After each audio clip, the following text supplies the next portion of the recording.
Welcome back, Tribe. I have an episode here from Psychax. It says, Rise of the Beta, Why Men Today Are So Feminine. I've been discussing that, actually, last episode, so this should be a good one. Ryan Taraban, and this is Psychax, Better Living.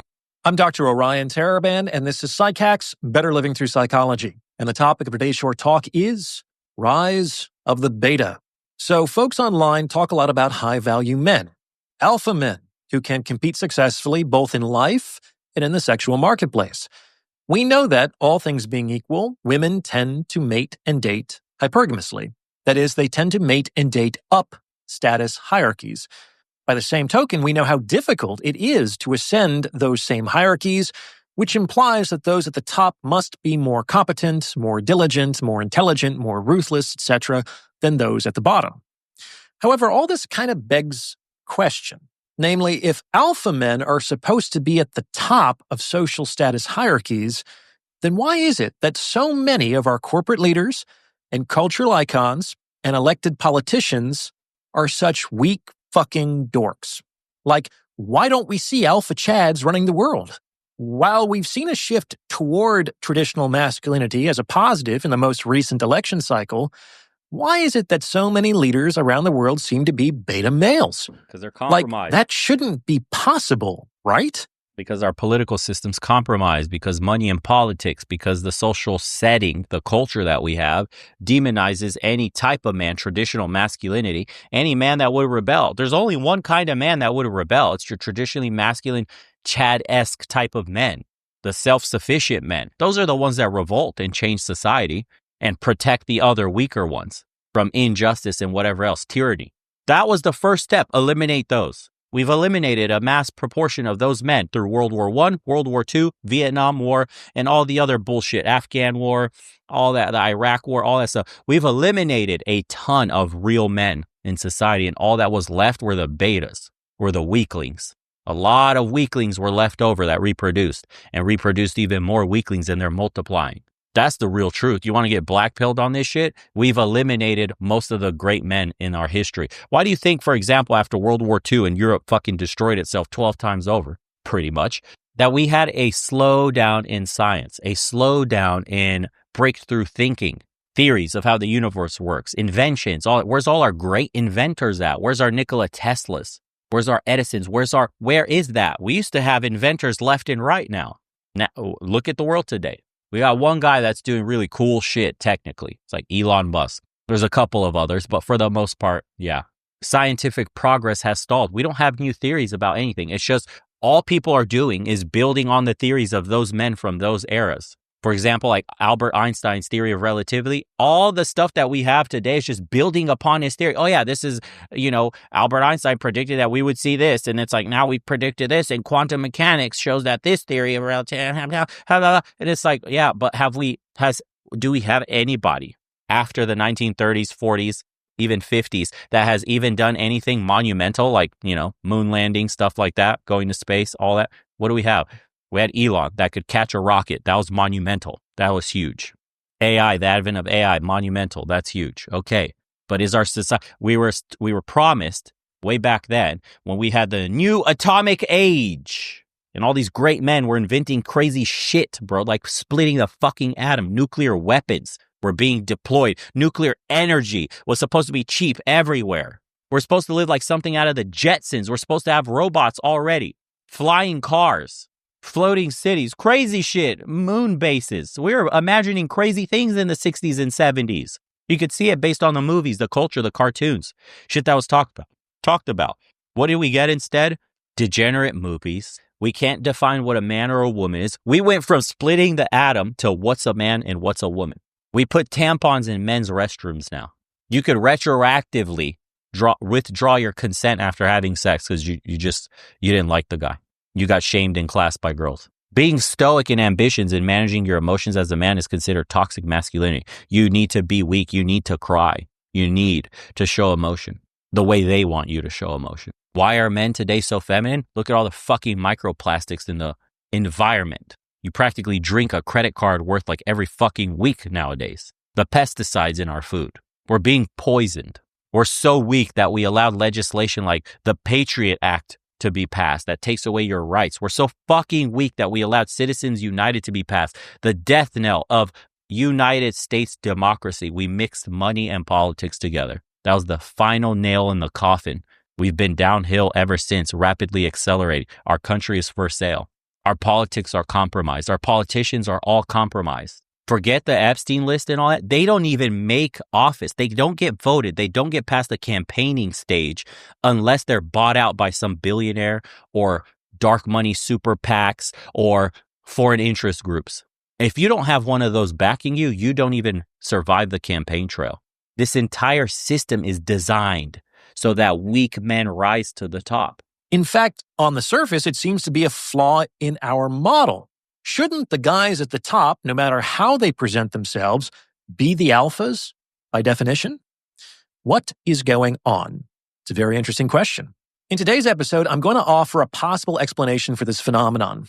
To begin with, it's important to understand that the current situation is not the end state.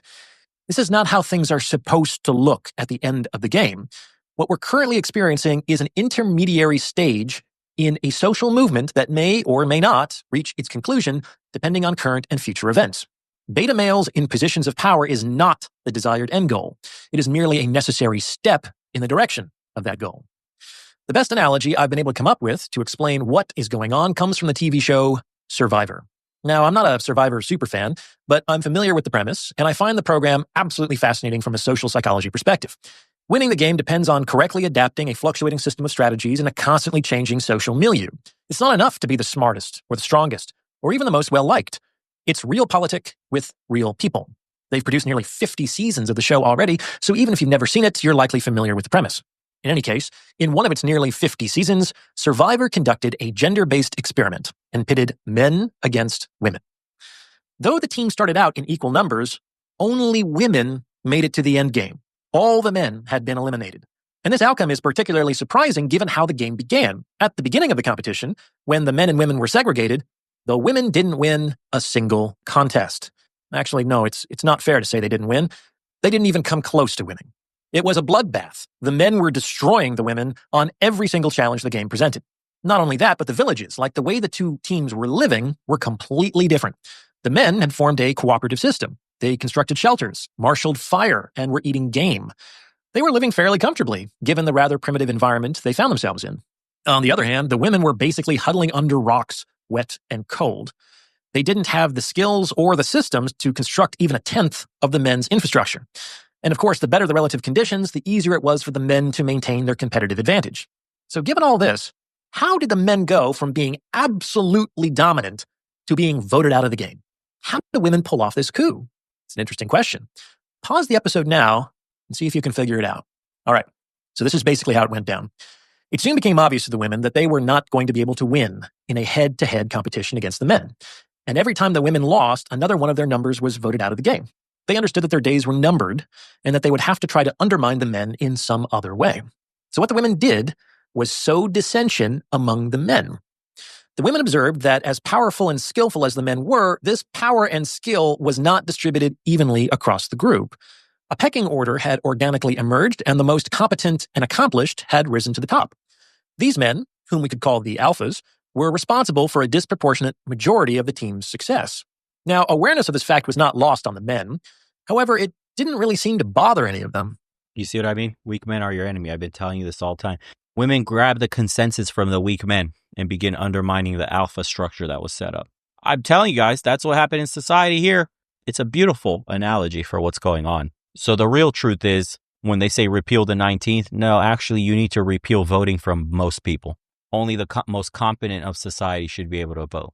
And I always said, citizen soldiers, back like the Roman Republic days, only the ones willing to sacrifice themselves should be allowed to vote. I don't care if you own land. I don't care if you pay taxes. That's your privilege of living in a safe society that's defended with the blood of others. And then you would whittle out all these people that vote against the interest of the nation right away. Because a rich man can own property. Any man that makes any decent amount of money will pay taxes, but he would not be invested in the country. He'd run away if there was a war. Shit like that. If you made it very strict that citizenship was a privilege, or I should say voting was a privilege and citizenship alongside it, we need to have multiple class systems. The citizenship system that the Roman Republic gifted us in the modern world today doesn't work for the globalist structure that we have and the ease of movement that we have amongst nations, where millions of people can flood your country and have the same rights as you, but didn't bleed for it. That doesn't work anymore because they're not forced into the army and sent off to war to enrich the quote nation or empire. So there's no point in granting these people citizenship. You should have it in the way like the Middle Eastern countries do. You can have a residence permit, a residence visa, or a residence citizenship, kind of like a second tier system where you're given all the rights, due process, legally, everything except voting. So you are every bit as much as a citizen with the same exact rights as the citizen soldier, except voting. You don't get to drive the policy of the country. That's how it should be. Once we get to that stage, because we realize a huge swath of people in general, this isn't just a woman thing, but people in general, including men, shouldn't be voting on policy. They don't have the country's best interest at heart. They won't do the unpopular things that are needed to get done to fix the country. This is why we're so paralyzed today. Weak men at the top are too much of a fucking pussy to do what it takes, what needs to be done to right the ship. Because it's unpopular, because I'll lose the vote with the leeches that benefit from this bloated government. Leeches that benefit from the double standards that they employ in society because they're funding special interest groups, not the citizens. They don't care. They're funded by special interests. They represent special interests. They represent foreign countries, lobbying groups that don't represent you, the citizen, represent their interests specifically. Ulterior motives. We live in a system that serves the ulterior motives, but we get to have a popularity contest, every 4 years so that we can pick a guy who will inevitably serve the ulterior motive group that gave him money for his campaign. That's the system, you see. That's the United States system in a nutshell. We have a popularity contest every 4 years so that we can pick a guy who will serve the special interest.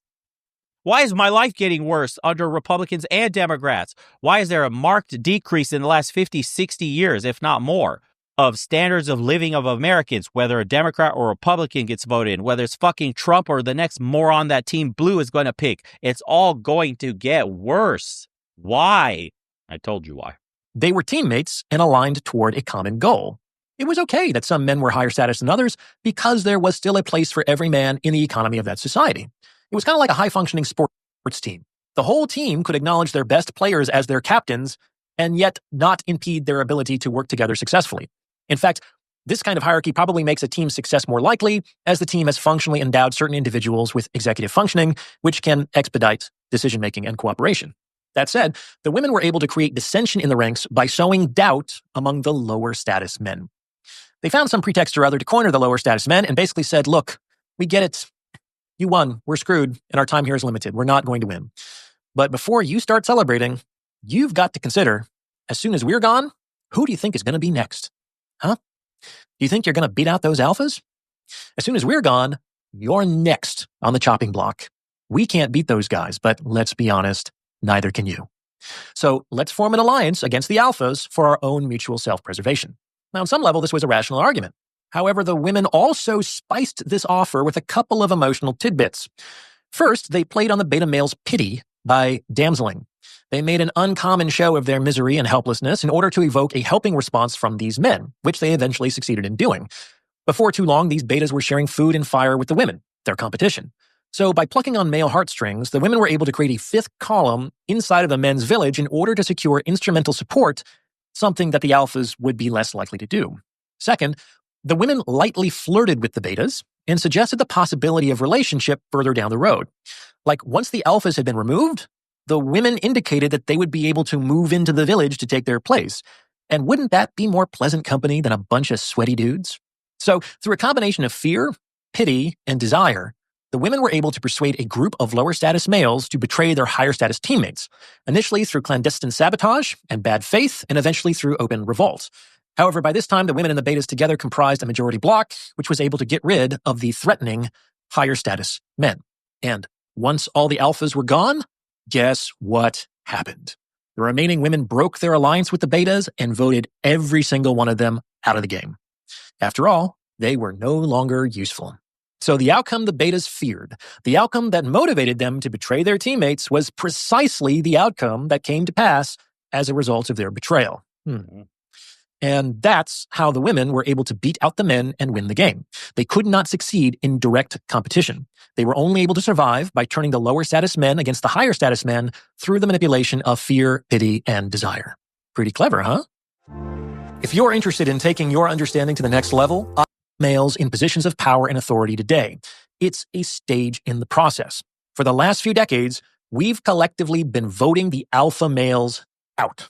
And this has really only been possible because women have been able to forge an alliance with lower status men. And like the TV show, this has largely been done through the manipulation of emotion, especially through the concepts of maleness and masculinity. Across the same timeline, all of the traits associated with traditional masculinity, the toughness, the strength, the stoicism, etc., have been rebranded as toxic.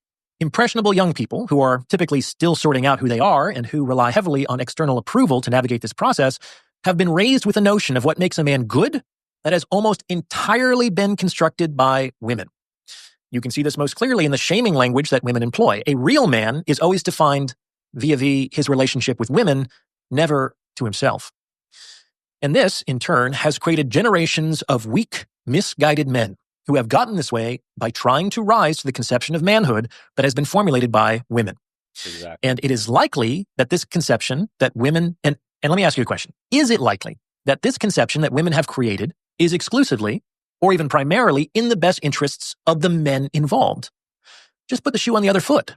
Ask women whether they believe that traditional models of femininity, which were largely defined by men, exclusively or even primarily serve the best interests of women. How do you think they would respond? But we're to believe that women are so altruistically blind to self that the definitions of masculinity and of ideal male behavior that they promote have nothing to do with their own agendas? In any case, women have succeeded in seducing a subset of men into betraying their brothers. That is, to align with their conceptualization that traditional masculinity, against which they might not be able to successfully compete, is toxic and misogynistic, in exchange for female approval. A need that is so deeply instilled in so many men that in many cases, it is indistinguishable from their own self-worth.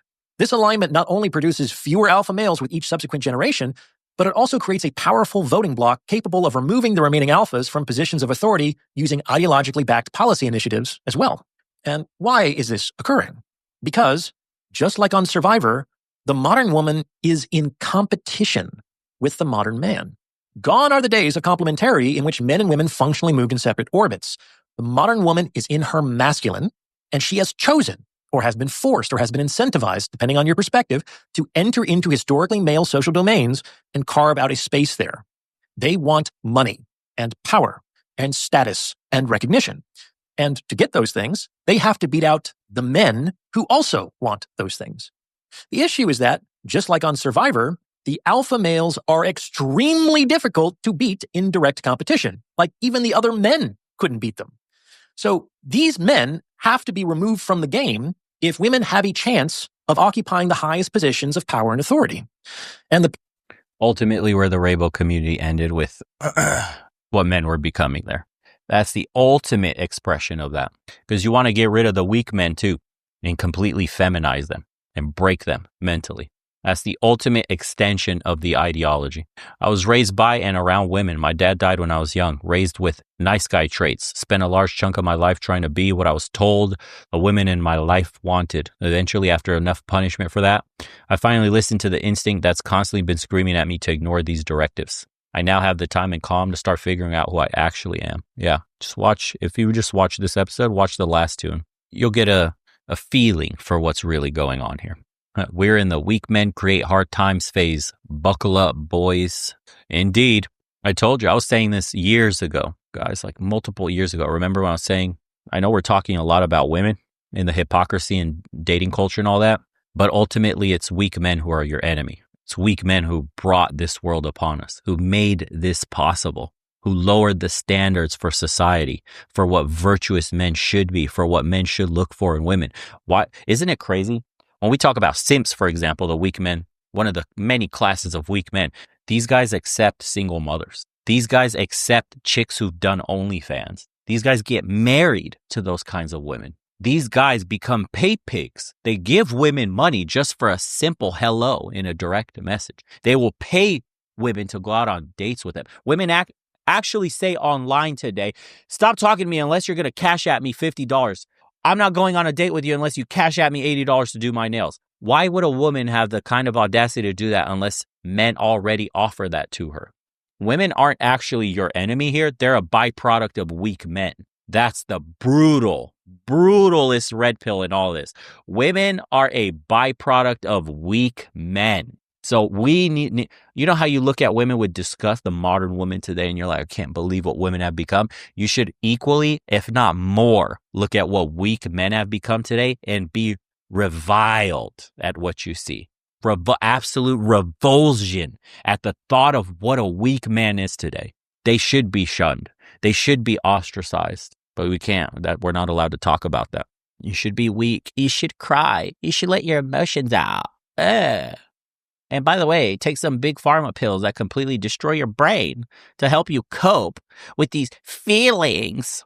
Never get taught how to harness your emotions as a man. Never get taught to be ambitious, to be competitive, to stand on your own 2 feet, to have respect for yourself. Never. They don't teach you that. They teach you to be a consuming, gooning, fucking loser. So that you could have the very little you even manage to get be taken away by some woman that's infinitely more experienced than you and will weaponize a bit of that feminine energy, sexualization, and whatever else. There was a third one that he mentioned. Just so you can feel like that's a better outcome than competing against that guy at the top. You're willing to throw your whole fucking society upside down into the garbage just at a piece of pussy.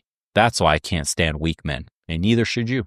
Anyways, boys, appreciate you for tuning in. Hopefully this one gets you thinking a little more about who the real problem in society is today. As usual, we'll see you on the next one.